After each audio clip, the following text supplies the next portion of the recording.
حضرت سیدنا کعب رضی اللہ تعالیٰ عنہ ارشاد فرماتے ہیں کہ ایک شخص نبی پاک صلی اللہ علیہ وسلم کے سامنے سے گزرا تو صحابہ کرام علیہم رضوان نے اس کی چستی دیکھ کر، بڑا چست نوجوان تھا، بڑا تیز چل رہا تھا، اس کی چستی دیکھ کے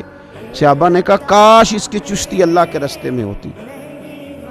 یعنی عبادت میں لگا ہوا ہوتا یا جہاد میں لگا ہوا ہوتا، کاش اس کی چستی اللہ کے راستے میں ہوتی۔ تو نبی پاک صلی اللہ تعالیٰ علیہ وسلم نے فرمایا اگر یہ اپنے چھوٹے بچوں کی ضروریات پوری کرنے نکلا ہوا تو پھر بھی یہ اللہ کے راستے میں ہی ہے، اور فرمایا اگر یہ شخص اپنے بوڑھے والدین کی خدمت کے لیے نکلا ہوا ہے پھر بھی اللہ ہی کے راستے میں ہے، یعنی اگر رزق کما کے بچوں کا پیٹ پالتا ہے پھر بھی رب ہی کا راستہ ہے، اور اگر یہ رزق کما کے بوڑھے ماں باپ کی خدمت کرتا ہے تو یہ راستہ بھی اللہ ہی کا راستہ ہے۔ اور نبی پاک صلی اللہ تعالیٰ علیہ وسلم نے فرمایا اگر یہ اپنے آپ کو سوال سے بچانے کے لیے یہ کام کر رہا ہے، یعنی مجھے کسی کے آگے ہاتھ نہ پھیلانا پڑے، تو پھر بھی یہ اللہ ہی کے راستے میں ہے۔ ہاں اگر یہ ریاکاری کے طور پر، فخر کے طور پر یہ کام کر رہا ہے تو پھر یہ شیطان کی راہ میں۔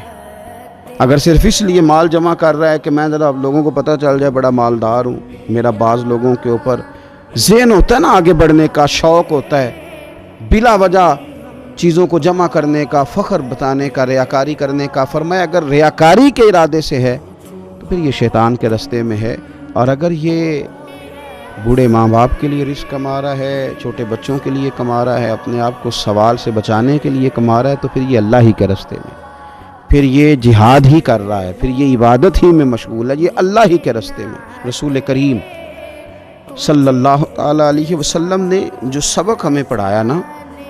وہ صرف یہ ہے کہ رزق کماتے وقت تمہاری نیت کا اعتبار ہے، تمہارا ارادہ کیا تھا، رزق کماتے وقت ارادہ کیا تھا۔ بہت بڑے بنگلے بنانے کا ارادہ تھا، جائیدادیں جمع کرنے کا ارادہ تھا، بعض رشتہ داروں کو نیچا دکھانے کا ارادہ تھا، بلا وجہ ڈینگے مارنے کا اور اونچی اونچی باتیں کرنے کا ارادہ تھا، یا تمہارا ارادہ یہ تھا کہ حلال آ جائے تاکہ میں سوال سے بچ جاؤں،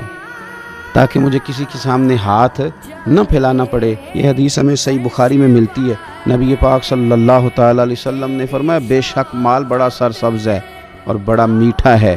فرمایا جس نے اچھی نیت کے ساتھ مال حاصل کیا بڑا میٹھا ہے، بڑا سرسبز ہے، اور جس نے اچھی نیت کے ساتھ حاصل کیا اللہ اسے برکت عطا کر دے۔ تھوڑے پیسوں میں برکت ہو جائے گی، تھوڑے میں بھی، کئی دفعہ تھوڑے پیسے ہوں گے پر ختم نہیں ہوں گے،